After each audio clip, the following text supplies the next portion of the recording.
Nah Bapak Ibu, di dalam surat Ibrani pasal yang ke-9 ayat yang kedua sampai ke-4, ini yang saya mau Bapak Ibu pahami. Bapak Ibu, mari kita membacanya. Surat Ibrani pasal yang ke-9 ayat yang kedua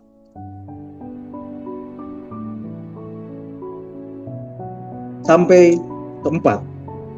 Demikianlah firman Tuhan. Sebab ada dipersiapkan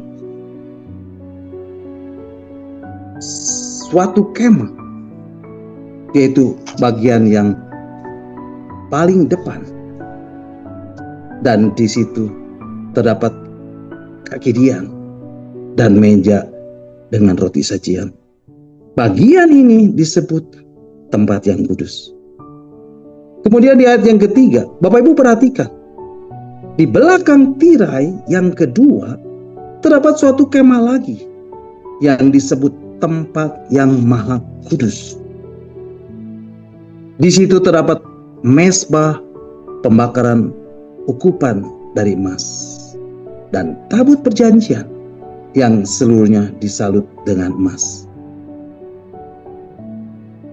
Di dalam tabut perjanjian itu tersimpan buli-buli emas berisi mana, tongkat Harun yang pernah bertunas, dan loh-loh batu yang bertuliskan perjanjian.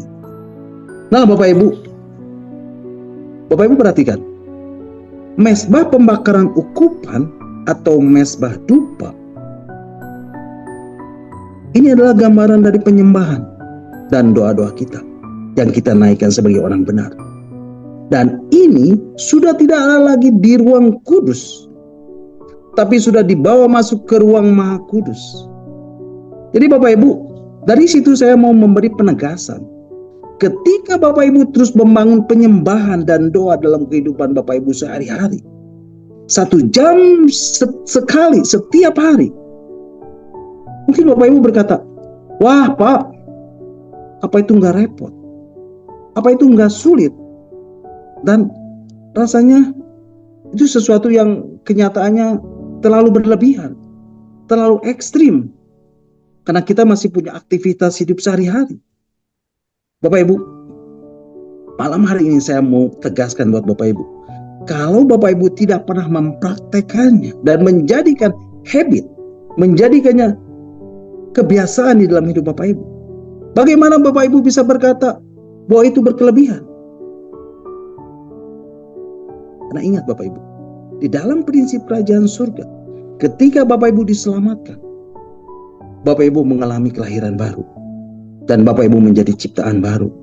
Sesungguhnya sejak dari saat itu, hidup Bapak Ibu tidak lain adalah hanya untuk menyenangkan hati Bapa. Hidup Bapak Ibu tidak lain hanya untuk menyukakan hati Bapa. Hidup Bapak Ibu tidak lain hanya untuk melakukan kehendak Bapa dan untuk menggenapi rencananya. Hidupmu bukannya hidupmu lagi, hidupmu adalah miliknya.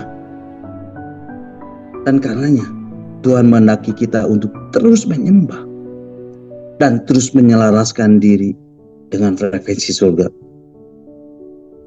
Nah Bapak Ibu, apa tujuannya? Lewat keberadaan Bapak Ibu ini, realitas surga akan bisa bermanifestasi di atas muka bumi ini. Amin. Dan dengan Bapak Ibu terus belajar melatih diri, menaikkan penyembahan, menaikkan pujian, menaikkan doa, mendeklarasikan firman, tanpa Bapak Ibu sadari, Bapak Ibu sedang dibawa Tuhan untuk berada di ruang maha kudusnya dan hidup di dalam ruang tahta Allah. Amin.